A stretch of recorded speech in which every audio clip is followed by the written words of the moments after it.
So we check out the video on why South feels like home for Anurag Kashyap. He had a session with Baju Rangan at the Hindu Huddle 2025. If you haven't seen the original video, I'll put the description. You can check it out there. This is a reaction, not a substitute. I'll be pausing and then talking, sharing my thoughts. And Anurag Kashyap has been very vocal about, now shifting to South. He's already doing a lot of, movies as an actor. He has already made few films which are, pending on release. And maybe that's why he wants to shift from Bollywood now. And he has talked about, everything that's wrong with Bollywood today. So really excited to hear, the kind of questions BR would have asked him and what his response is. Before we start, the channel membership is live. If you really want to support the channel, you like the content, you can become a member, get to watch the reactions early and some memorable videos such as song reactions. To know more, click on the join button and let's check this out. Well, in my line of work, I meet a lot of interesting people, but for the first time, I get to meet an uncontroversial filmmaker.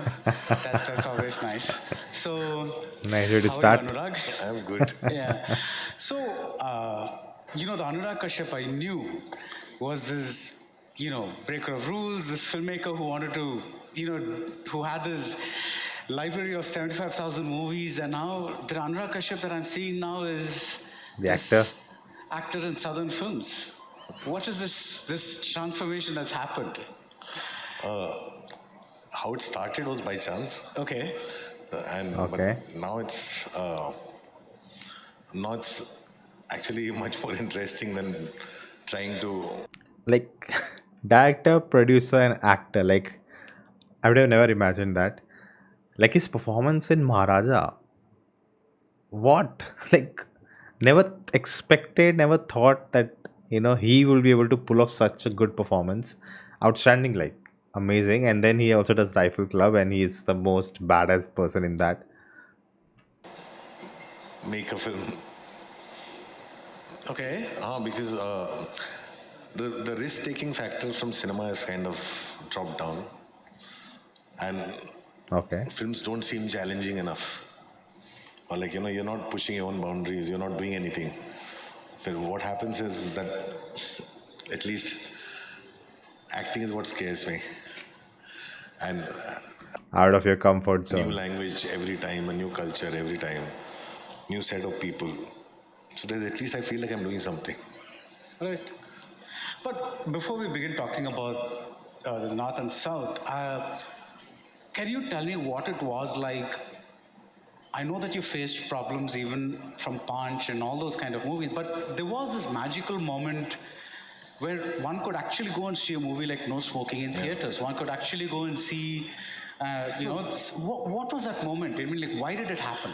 No, there's a lot of factors. There's things like I think everything is cyclical in nature.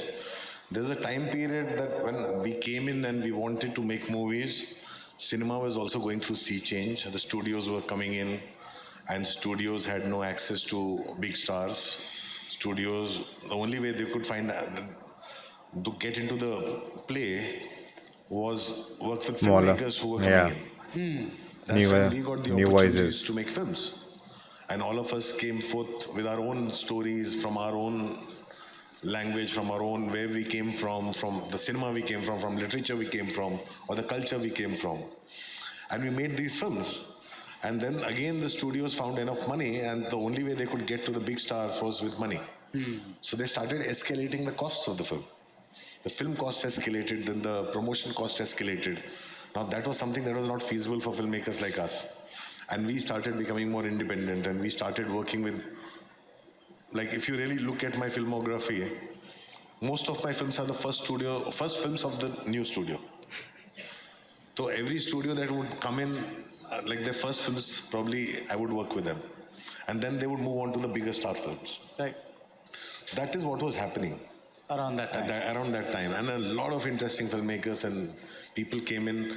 And even though the films were banned or blocked by censors, there was a level playing field. Like, I could challenge their decision. There was various stages in CBFC. I could challenge them, and I didn't have a problem. He fought for Utta Punjab. He was the producer.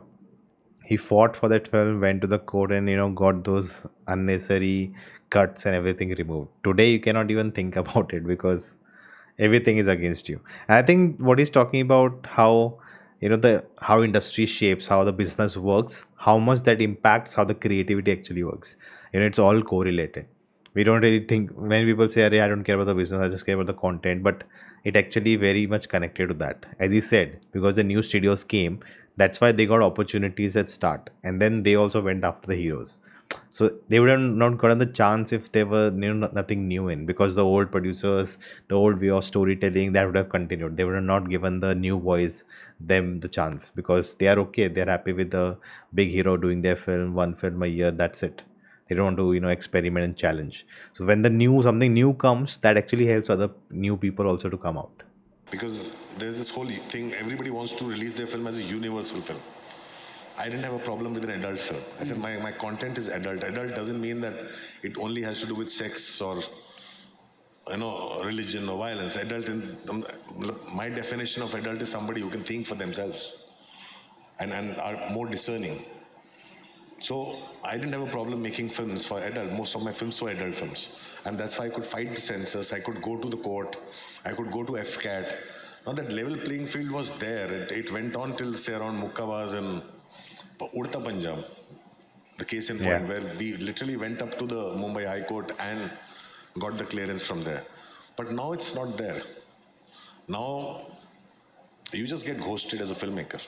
So for me, if my film is there and I need to fight for my film to come out, I need to have in writing the objections. But if I don't get any objection in writing, so you're totally ghosted. Okay. You don't know where to go. You don't know what to do. I didn't And get plus, that. what happens is sometimes, like a filmmaker like me, will still go out and try and fight. But there are many other filmmakers who really are maybe the first timers or desperate, produced by a studio. Studio wants a U certificate. To get the U certificate, the moment you ask for a U certificate, then the CBFC can make any demands. Then they can ask you to cut out anything. Okay. And that's when they get pressurized they get caught between what they want to create and put out versus the studio's expectation versus the money put on the film. The amount of money put on the film is what needs to be recovered. So that becomes the biggest pressure. And that's where they give it. And otherwise, they Okay. get totally ghosted. When that happened, did it occur to you that maybe we can try making films in other languages where we'll not face this problem? No, it happened in the sense in the beginning when we did Sacred Games or Love Stories, when Netflix came in, we thought, this was an opportunity. And it seemed like an opportunity. These crowd shots are very weird. I understand you want to show everyone just glued and listening to him, but okay. We made some very good, we created some very good work with them. And then slowly, roughly around the times of COVID, everything turned around again. Now what they're doing is worse than television. In time of desperation. So the thing is, now you go in there and they want to dumb you down because at the end of the They want day, to sell. all these companies, whether it's Netflix or Amazon or Apple or anyone who's coming in, they're coming to India because data is the new oil. Yeah. Subscription is what they're looking for. Right. As a 1.4 billion population, they want to maximize their subscription. They want to reach out to everyone and they don't want to offend anyone. They are not trying to create any art or they're not trying to create any cinema. They're creating content. They're creating content to feed to everybody, the man on the street. They're very happy with the people who are watching their shows on a cell phone. When did you get your first acting offer in? But you know what he talked about censor board thing, and I guess that's what happened, because I was wondering, recently we heard so many news. I'm like, why are they not going against it and going to court and all? But if they're there's no support, they're you have listen to us or you don't get to release a movie. I think there's this kind of politics at play that you need to get the movie out, rather than now whatever cuts they are saying, like a movie about caste system, remove caste system, and you have to listen. You cannot do anything. Southern cinema? Well, how I got into acting is a very different story. I used to do a lot of theatre. And I had done movies very early in my career, and I realized I was not made for cinema because I did not understand the medium. I was terrible on screen. I'd never seen a worse actor on screen, and I saw myself the first time. So I focused entirely on films, and so over a period of time, you understand the medium. You're making movies, and I also learned from being a bad actor on screen how not to direct actors, how to extract best performances from them, which I started doing that. And Okay. people who saw me in theater, I quit theater in 2006. They've been wanting to cast me for the longest time. And then what happened was Bombay Velvet. And Bombay Velvet lost a lot of money. And I owed a lot of money to the studio that I did not have. And that Okay. studio was producing another film called Akira with Murugadoss. They say the money that you owe to the studio will write it off if you agree to act. That was the Okay. easiest transaction I've had in my life. So I agreed to. Why did he owe money? Because he just directed the film, right? Like he should have been paid to make that film. Maybe he was the executive producer also, but why does he owe money to the studio? Act. Or they were like, if the movie doesn't make this much money, you have to give us this much money. Is there something like that? And that debt was written off in exchange of Okay. my acting. So I was the highest paid unpaid debut actor. So, but I did Akira, and Akira, one thing led to the other. Doing Akira, I got a rib fracture, a small Okay. rib fracture, so I was immobile for some time. And Murugadoss's assistant was making Imai Kanodigal. And he said that just 25 days of shooting, you're sitting at home, I might as well do it. So I did Imai Kanodigal. And then Okay. after that, that also kind of went through the roof. And after that, I said no. After that, I really said no because every other film, every other day, some South film would come to me. So I could say no for 2-3 years because I had enough things going on. And then again, it started post Kennedy. I was in the post production of Kennedy, and it was Vijay Sethupathi who was constantly. I was constantly meeting him at my neighbors. My neighbor was K.U. Mohanan, and Vijay was doing Merry Merry Christmas. Christmas. I got it. Because he would have been in Mumbai to shoot that, so I'm guessing he also lives in Mumbai that time. So that's what makes sense So I most. would regularly meet Vijay there, and he came and told me this amazing story, and I said, very good story. And he said, they've been trying to reach out to you for this role. And I was obviously didn't want, I said no first, and then he helped me with something. He has a thank you card in Kennedy. He Oh, helped me find something in my movie, and then I couldn't say no to him. And then again, it was like, barter listen, I have system. to get my daughter married next year, and I don't think I can afford it. So we just said, we'll help you. And Maharaja happened. And Maharaja happened. Oh God, these are wild. Wow, you think so? Like you cannot make this thing up, right? Like there's so much goes behind. Like we think, oh, this happened, that would have happened. To get Anurag Kashyap, they would have done this, that, and that's how he would have been the best choice, and he delivered, and they were like, and behind the scene, you find out, oh, he had to pay for his daughter's wedding, so he had to get a good acting role and good money for that, and that's why he did it. There is no creativity and the power of cinema that he did it. No. Stories. But Anurag, when there was a time when at least a certain cinephile community in the South used to look at Bollywood with awe that, oh my God, look at them, they're making Dave D, and look at them, the way using their camera, the way they're using this, the way using. Almost every month there used to be a couple of films that were breaking some kind of. Dibakar came on, like Vikram Motwane, Vishal Bharadwaj. like, so there's just one like rule breaker after another. I still remember watching Udan in a packed audience, like the second weekend, like it was in Chennai, and it's like you'd think that Chennai is whatever, and that was the thing, and with subtitles. When did the narrative change that suddenly South became the aspirational cinema for the rest of the country? It's always the money. It's always the money. It's always the money. It's not the It's quality. never nothing. See, it's like when Sairat, Marathi film, Nagraj Manjule did Sairat, and Sairat did 100 crores. And I remember I was sitting and talking to Nagraj. I loved Sairat. I said, this is the end of Marathi cinema. I know this story. Because you know what happened? The goalpost changes. The moment, like, not even, like, when that movie came out, no one would have even imagined a Marathi movie could make 100 crores. It's like, how for Malayalam cinema there have been only two or three films which have crossed that mark. Just imagine if a Malayalam cinema comes out tomorrow and crosses 1,000 crores out of nowhere. That's what Saira did for Marathi cinema. Like, and then when you get a benchmark, so you want to make more film. Oh, you can reach that number. Let's make movie. And now you're not making the movie because tell a story. You're making a movie to reach that number, and everyone just running in that race. People make films, and some films go on to do massive business. So, for example, nobody believed in Rang De Basante. People who produced it didn't believe in it. They sold the entire film. Film became a success. Somebody else made money. But films were made out of passion, and money came through the film, and everybody always Byproduct. worked backwards. Films were not bloated, budgets were not bloated, nothing was wrong.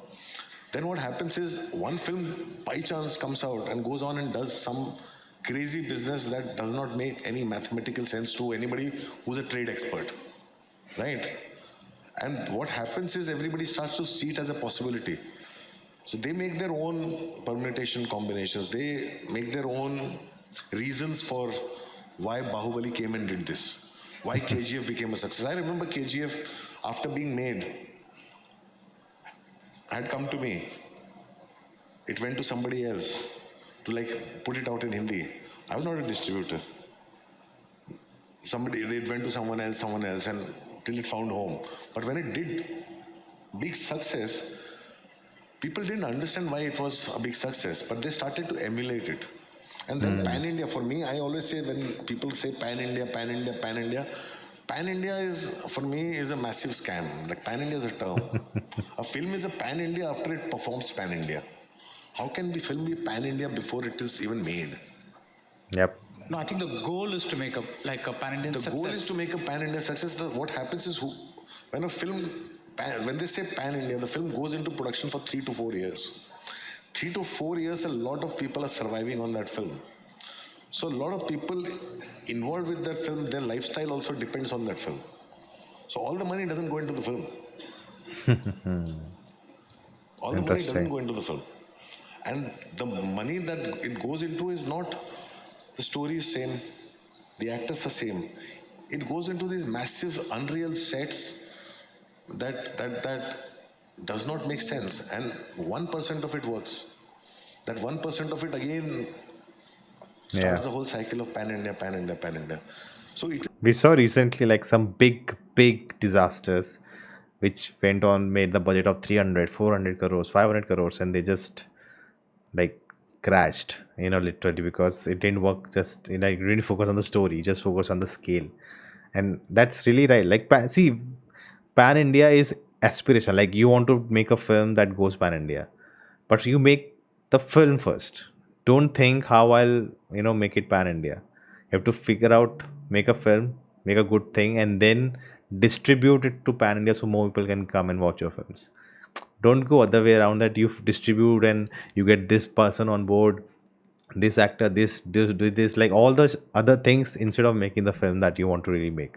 is not like that. The problem is some films have become successful that nobody expected. Like Stree became a success with no expectation from Stree. It became a massive success. That started horror comedy universe. Any film that comes out and becomes, Uri became a success, everybody started doing nationalistic films. When post Bahubali, everybody wanted to do these big ass movies with Prabhas or somebody else. KGF became a success, everybody wants to emulate that. Yeah. And that's where the decline begins. There's a decline in storytelling. You're trying to appeal to everyone. People give themselves logic like today's audience doesn't have attention span, so there has to be one item every 2 minutes. Yeah. Now you can't write a film like that. Yeah. You cannot write a film like that. So what happens is, for me, I'm a filmmaker at heart. So I'm right now, yeah, because I can't find it in Hindi, I'm searching. Maybe I'll find it in Tamil, maybe I'll find it in Karnataka, maybe I'll find it in Kerala. Somewhere somebody will understand the kind of films. I don't have a problem working backwards. I don't have a problem working on controlled costs. I don't have a problem working like that. But what is going on doesn't seem like films to me. And they're not rooted. The advantage with South films always is because, see, Hindi to India has become like English to the rest of the world, right? They think a movie in English has a bigger market. Similarly, they expected Hindi means whole India has a market, which is not true. Hindi releases are very, except the big star cast films, they don't much, my films have not released much in Kerala or Tamil Nadu or Andhra, barring Hyderabad or barring Chennai, right? So it's not like that. The regional language, the advantage with regional language is they know they're catering. Tamil film is catering to people who speak and understand Tamil and who understand the culture. So the filmmakers, a person who spent his entire life in a village can also come and tell his story and be a filmmaker. Yeah. And that's a lot of that is happening in regional languages. So stories are extremely rooted. Sometimes they come out and become a surprise. It's a recent phenomenon that Tamil is also started trying to compete with Telugu pan-India films. Because suddenly Tamil songs are in English. So I'm like, why? Who in Tamil cinema suddenly, they're all like some foreign rock band, everybody's singing in English, I'm coming for you, I'm gunning for you. I'm saying, this is not Tamil song. Tamil songs used to be like what we used to borrow in Hindi. Yeah. From Maharaja, from everybody, we used to borrow in Hindi. But now Tamil songs are like, don't make sense to me. And Some shots have been fired. Yeah, even I've noticed like a lot of songs have like these English lines in the middle. Like I think in Jailer also had Anirudh's music. A lot of times it has that.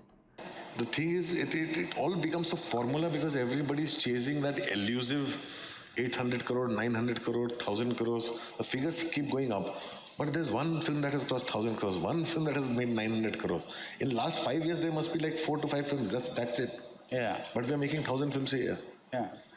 And I think we are also very quick to form narratives because I remember the year KGF 2 and Kantara broke out that big. I got so many calls asking for my quote on what do you think about Kannada cinema becoming the new national cinema and all that. I said, there are two films, like just wait and see what happens. Yeah. And as expected, the wave died down, and since then there's been no real break. There have been good movies, no doubt, but there hasn't been that breakout hit. Yeah. You know, like so every industry I think is going through this. Every industry is going through it. See, because you cannot. I don't think Rishabh Shetty made Kantara and he Yeah. knew what it would do. Yeah.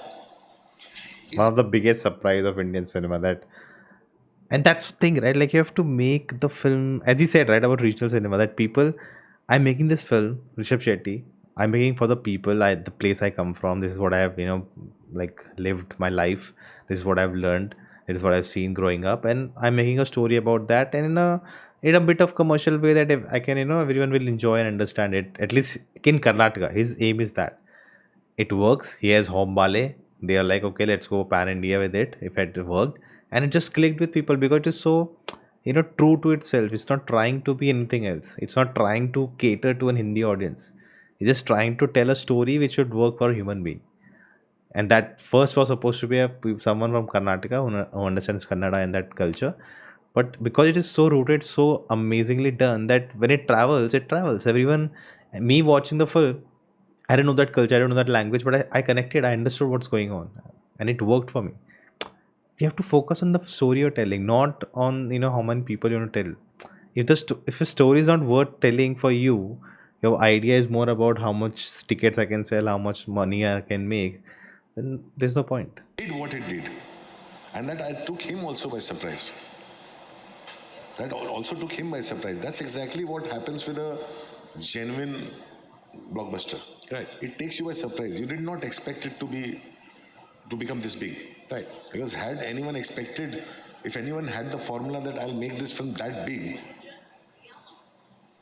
then everyone would follow that formula. But Rajamouli went into RRR knowing that he wanted to make this big film because he made Bahubali, he made a even more successful Bahubali 2. He knew that he's got to up the game even more. And he succeeded. How do you explain that? See, Rajamouli, there's a whole audience of Rajamouli that has been being built up since IGA internationally. It is the same phenomena as Bong Joon-ho. Bong Joon-ho broke it big with Parasite, but his best film was still Memories of Murder. Memories of, yeah. So RRR was meant to break. See, Bahubali, because the duration and length could not become a breakout film. But yes, every cinephile across the world has seen it. RRR, lengthwise, duration-wise, plus the song and the action sequence was bound to become that big breakout film for Rajamouli. It does not mean that RRR is superior to Bahubali. I didn't imply that. Yeah, but RRR was bound to be, and I said it, I think, much before RRR released, that RRR will be that film that will break out from India. Because it was building up. I know that because I traveled to festivals. I've had filmmakers requesting me from Belgium, from Switzerland, from across, wanting to know more about Rajamouli. I had two filmmakers like who made Blood for Dracula and one more. They came down to Bombay. I took permission, so I called up Rajamouli and said, they want to visit your set of RRR. He invited them. They spent 1 week on the sets of RRR. So Rajamouli's followers and cult was building up since Iga, because for me, I see it as which is the film that introduced the world to him. It was Iga. Iga had like more than Bahubali after RR success. They were eager, fan screenings and all of that happening in US. That's how much people, follow Iga. Like, it's not as big as RRR, of course, but of course RRR just went to different level, and Netflix, that releasing on Netflix helped a lot. But Iga also like was people love Iga. Iga was the film that introduced I think Iga 2 comes out, then it's gonna break everything. Rajamouli to the rest of the filmmaking world. Right. So he became first big in filmmaking world. Then with Bahubali, it became larger in the cinephilia. And then it reached out to audience more than cinephiles and the filmmaking world with RRR. Right. So now when you look, if you were to define like one characteristic of each of the four southern industries, what would you say they are? Interesting. That I have not really thought so much about. Because I feel that, I don't know, I can find, there's a new Malayalam cinema that I find parallels with Korean cinema. Like how Korean cinema was evolving in the late 90s and early 2000 is how Malayalam cinema is right now. They are doing things that they're taking up ideas that are not really rooted and making them rooted. They're making I noticed films that. which are not their culture, but somehow fostering culture into it or finding culture into it and making it rooted. This is what Malayalam cinema is doing. Can you give an example? I was going to say that. The film that I was in, Rifle Club. Rifle Club. Rifle Club, yeah. So I'm saying when I did a Rifle Club, I saw everything from the most dangerous game, the early silent movie. Gunil. Yeah, the early silent movie to Bukarao, to say, I don't know. There was a glimpse of all these films. All these films which were very influential films. No, not Gunil, somebody else. Okay, right. Yeah, No, there are lots of films. Yeah. Even Hunger Games was anything. So it's kind of became like, parts of it was in Rifle Club. Most of the Amal Neerath films are influenced by Godfather. Yeah. Various takes of it. They did one film, I forget the name, which was very heavily influenced by that Dustin Hoffman film where the whole drunk village attacks them. I don't know. Straw Dogs. Straw Dogs, yeah. There was a Malayalam film I saw which was kind of inspired from Straw Dogs. But it was very rooted. Yeah. It was extremely rooted. Which one is talking about? Influence is very... Drunk village attacks them. Varadhan? I don't know what. Far off cinema that they've seen from across the world, the cinephilia in Kerala is very high. Like, there are genuinely, literally, two brothers called Lenin and Godard. Yeah. One of them is a filmmaker. So I'm saying yes, talked about this is very before. high there, and they're trying to find those stories within their subculture. Whereas Tamil, they're mostly seeing the blockbuster cult films. Okay. Which is today's Tamil mainstream cinema. They're just borrowing from there. They're just dotting the big directors' blockbuster cult films. they're not watching movies that are probably made in languages they're not familiar with, or has not played big at a festival, or has not been Oscar nominated. Okay. Telugu is creating its own world of mythology. They're expanding on, and sometimes not even expanding on, they're just borrowing, rehashing, repeating their own mythological world. They're borrowing from there, barring one or two things from here and there. Kannada cinema I haven't seen so much. Right. Yeah, Kannada cinema I haven't seen so much. The last very, very good Kannada film that I saw was Rama Rama Re. And this Natesh Hegde's films that I saw, which are art house, Shioma, mostly in the festival. Tiger Pond. Tiger's Pond, Pedro. Pedro, yeah. And I've not seen a lot of Kannada cinema now. Earlier I had seen Upendra's films. Yeah. A and Om. Yeah. Om and yeah. I've been told so many times to check them out. Yeah. So we have to wrap up and give some time for questions. So any questions from the audience? I have one question to both of you. Sir, you have told me, you have told that during the sessions, Kannada film industry, only two films are worked out very well. One is KGF, another one is Kantara. When we look at forward, now the movies came down and the popularity also came down in Kannada. I do agree with your point that Kannada movie popularity came down apart from these two films, but what about the Bollywoods? Bollywood's popularity also came down because Kannada film industry is such a small film industry. Bollywood is a very big film industry. So my question is to both of you. Anurag ji is a wonderful sessions and is pleasure talking with you. The questions to both of you is that I would like to ask the director and producer of the Bollywood too much dependent on the Khans and group of Khans.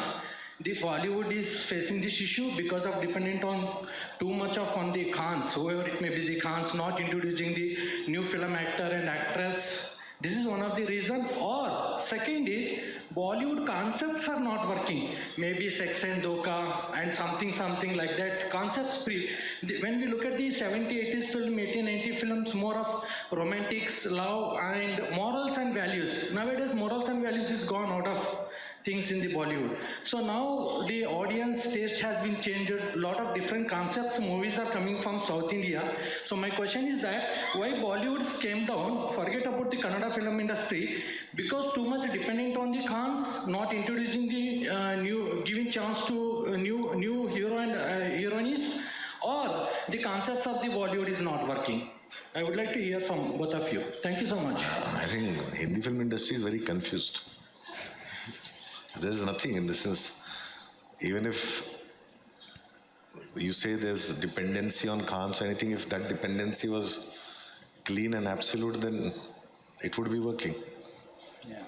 I don't think there's anything original they're doing, and they don't know what to do right now. So they're still figuring their path out. And I think when you hit rock bottom is only when you start to evolve.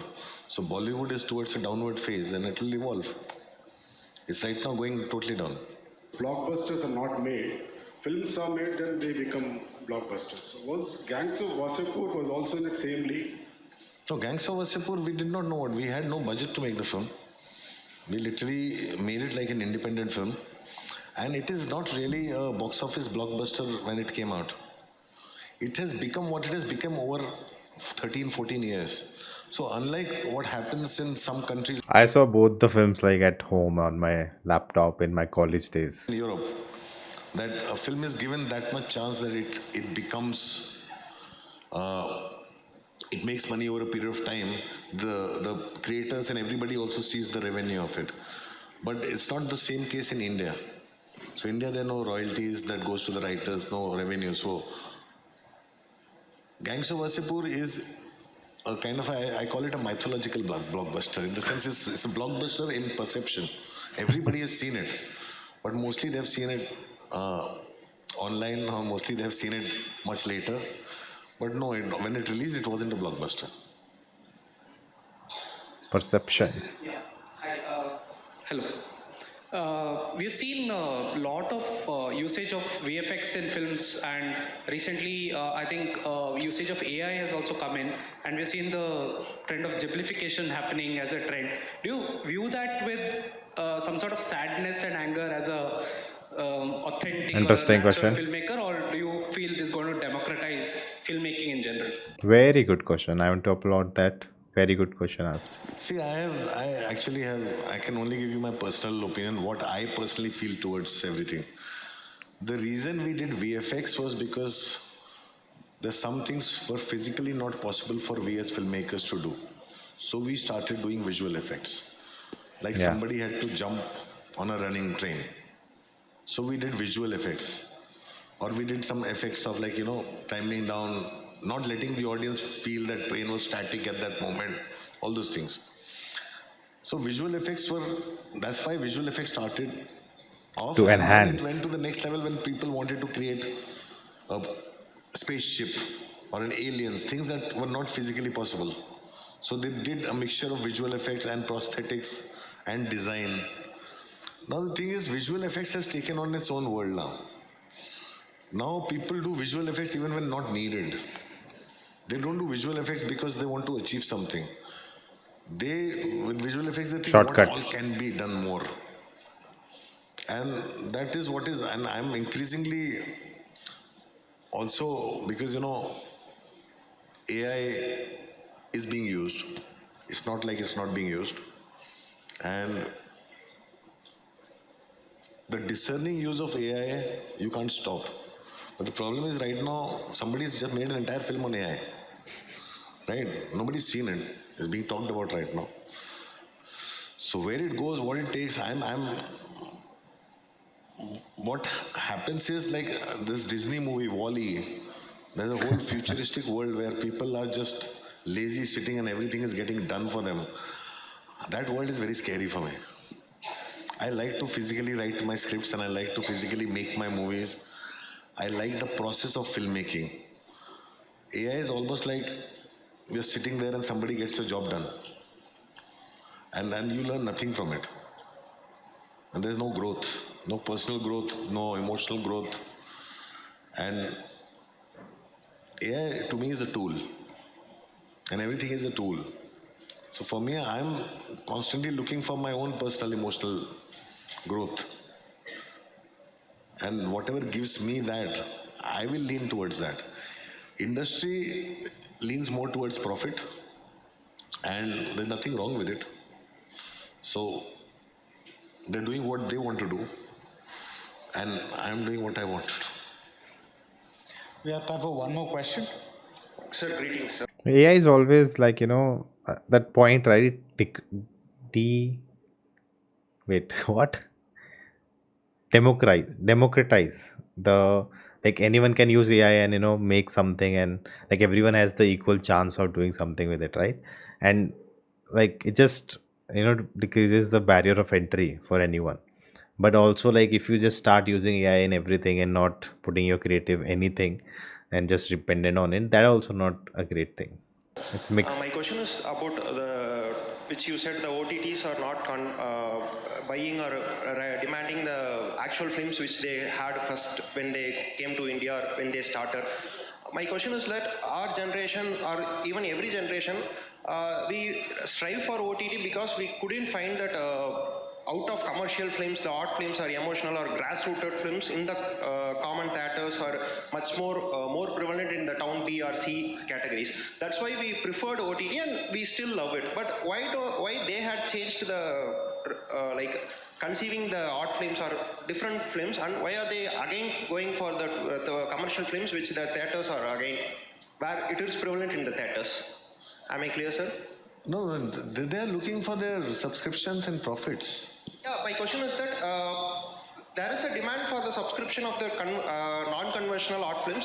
Why they are not recruiting No, now? but see, they have the algorithm they follow. So if this is an argument I go and give them, they'll say our algorithm tells us otherwise.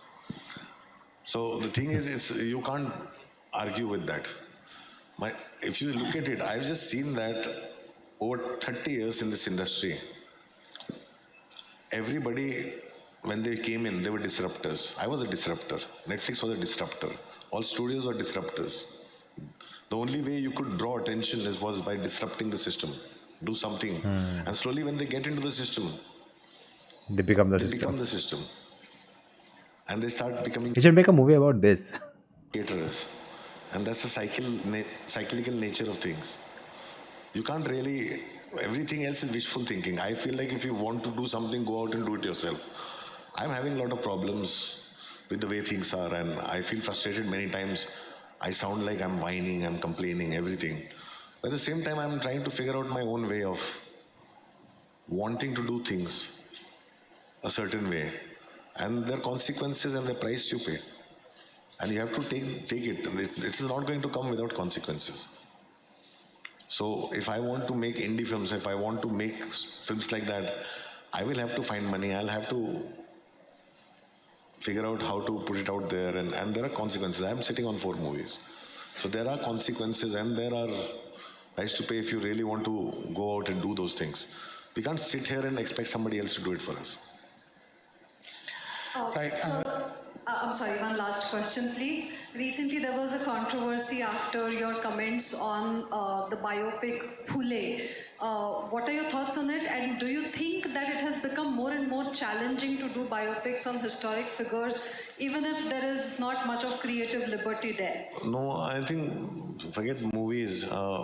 It's much more challenging to write biographies in this country. I know of about how many biographies and autobiographies that have been pulled back after publication. Because, if you're 100% honest in your biography and autobiography, somebody or the other who's alive will take offense and get upset. And the thing is, until you're self-published, no production house, no publication house is going to take the chance of being taken to court. So it is, we are living in times of great offense. Everybody gets offended very often. Right. So you have to walk very carefully. And I think you got your applause. So on that note, thank you so much, Anurag. Always a pleasure talking. That was a good session. Small session, but very articulate. Whatever he wanted to say, he very clearly stated, and good questions asked, even audience questions, and most things are something we have, listened to before also, about how what's happening in the industry, how things are moving, and the whole pan India scam, which I like. Somewhere in my mind, I feel like that should be your ambition, right? Like if you want to make films and want to reach to the maximum audience, like you should strive for that. Story you're telling, you should first strive for that. You have to first, the film you're making, the actors, the story you're telling, you should in love with that. You want to make that sure that story goes to people, not that I'll just make a film, but I want to reach those people. This is the mentality which has to has creeped in, and everyone just wants the rewards but not want to do the work which is required, right? Like it cannot be, it is a business, but it cannot just be a business that your work is just, let's just make something with a big hero and then get pan India success. That's not how anything works, and that has been the example, but still people don't want to, and I think the thing is that, right, people want to find answers to what happened in Bahubali, Kantara, KGF, let's just just do that. People want answers. The answer is just do your work honestly. But that's not easy, right? You cannot find shortcuts. You cannot make formula out of that. You just try to find some formula and then try to replicate it, and it doesn't work out. And then we see the cyclic nature of films. Hopefully, the hope is that as we go ahead, the cycle completes and we begin a new journey where everyone understands and we get better and better movies. This is the time to go pan world, not just pan India. Rajamouli showed that you have to open our minds and make our stories go abroad and everywhere else, and have to tell good stories first. If they work, they click, that will happen. Don't have to worry about that. But yeah, this was really fun. There's also a Patreon one which will be out for members first, and if you want that, let me know in the comments and your thoughts about it down below. Until I catch you next, and I will see you next time.